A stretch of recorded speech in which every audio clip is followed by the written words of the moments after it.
पनवेल महानगरपालिका अस्तित्व आल्यानंतर या ठिकाणच्या शहरामध्ये असलेल्या जवळपास 51 जिल्हा परिषदेच्या शाळेचा हस्तांतरांचा प्रश्न निर्माण झालेला आहे आणि लाल फितीमध्ये ही फाईल अडकल्यामुळे ज्या शाळा आहेत त्या धोकादायक परिस्थितीमध्ये आलेल्या आहेत। मी सध्या नावडा गावात आहे। तुम्ही शाळेची परिस्थिती पाहता, या वर्गाच्या या ठिकाणी चौकट आहे, हे संपूर्णपणे चौकटीचा स्लॅब निघाला असल्यामुळे कधीही चौकट या ठिकाणी कोसळण्याची शक्यता निर्माण झालेली आहे।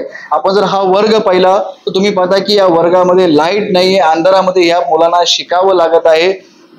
समोर फळ्यावरचे जे काय लिहिले आहे ते नीटसं दिसून सुद्धा येत नाही।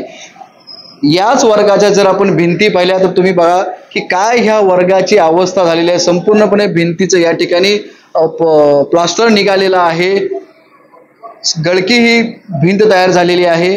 वर्गामध्ये जेव्हा पाऊस असतो तेव्हा या ठिकाणी पाणी गळत असतं, संपूर्णपणे स्लॅब निघालेला आहे, प्लास्टर पूर्ण निघालेला आहे। या वर्गामध्ये असलेल्या या ठिकाणी खिडक्या सुद्धा पूर्णपणे तुटलेल्या आहेत। ही परिस्थिती का आली तर कारण जिल्हा परिषदेनं या ठिकाणी या 51 शाळा या पनवेल महानगरपालिकेकडे वर्ग करत नसल्यामुळे या इमारतीची डागडुगी कोण करायची, यामुळे या ठिकाणी संपूर्णपणे ज्या शाळा आहेत त्या धोकादायक परिस्थितीमध्ये आलेल्या आहेत। मी सध्या जिना दाखवतो तुम्हाला की ज्या जिन्यामधून आहे ते विद्यार्थी वर येतात खाली जातात। संपूर्णपणे जर जिन्याच्या वरचा जर आपण भाग पाहिला तर स्लॅब या ठिकाणी पूर्णपणे निघालेला आहे।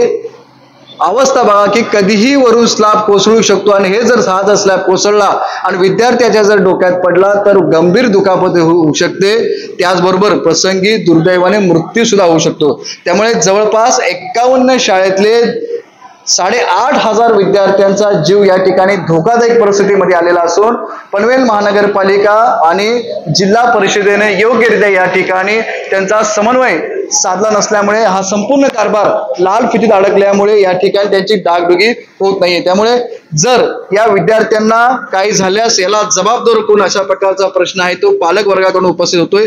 आपल्यावर या ठिकाणी नावडा गावचे ग्रामस्थ आहेत, आपण त्यांच्याशी बोलूया। सर, काय म्हणाल, शाळेची अवस्था तुम्ही पाहिली आहे?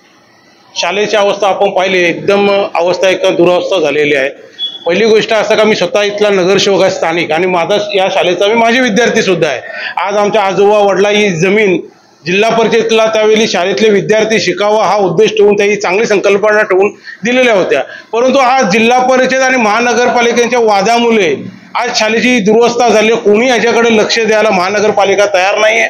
जिल्हा परिषद म्हणतोय आमच्या क्षेत्रामध्ये महानगरपालिकेमध्ये येत असल्यामुळे आम्ही याच्यावर खर्च करू शकत नाहीये, आणि महानगरपालिका सांगतो हस्तांतर आमच्याकडे झाले नाहीये। ग्रामविकास मंत्री स्वतः 8-9 महिन्यापूर्वी सांगितलं का या सर्व शाळा आम्ही ताब्यात घेऊन लवकर जिल्हा परिषदेला परवानगी महानगरपालिकेला द्यायला सांगतो, परंतु त्यांच्याही केराची टोपली मांडलेली आहे। अशी अवस्था माझ्या शाळेची झालेली आहे। आणि जर आज जवळ 350 विद्यार्थी इथे शिकतात, हे सर्व गरीब अवस्थेमधले विद्यार्थी, आदिवासी विद्यार्थी, सर्व विद्यार्थी इथे शिकतात, आणि यांचं टॅक्सेस हे महानगरपालिकेला प्रॉपर्टी टॅक्स म्हणून हे सर्व विद्यार्थी भरत असतात। आणि हे सर्व म्हणजे सुविधा महानगरपालिकेने द्यायला हवी होती। जर महानगरपालिकेने या शाळेचे पुनर्वसन केलं नाही लवकर तर सर्व विद्यार्थी घेऊन मी महानगरपालिकेमध्ये घुसणार आहे, हे तुम्हाला यावरून सांगतो। जीव धोक्यात आहे विद्यार्थ्यांचा या अशा दुरावस्थेमध्ये बसलेत।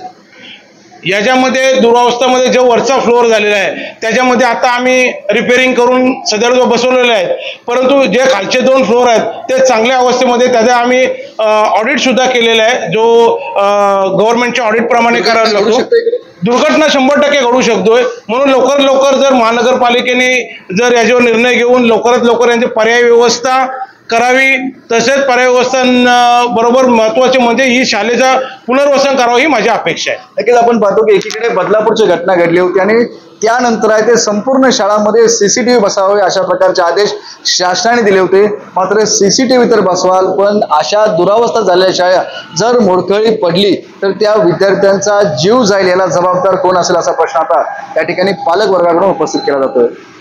विनायक पटेल, ABP माझा, नवी मुंबई। ABP माझा, उघडा डोळे बघा नीट।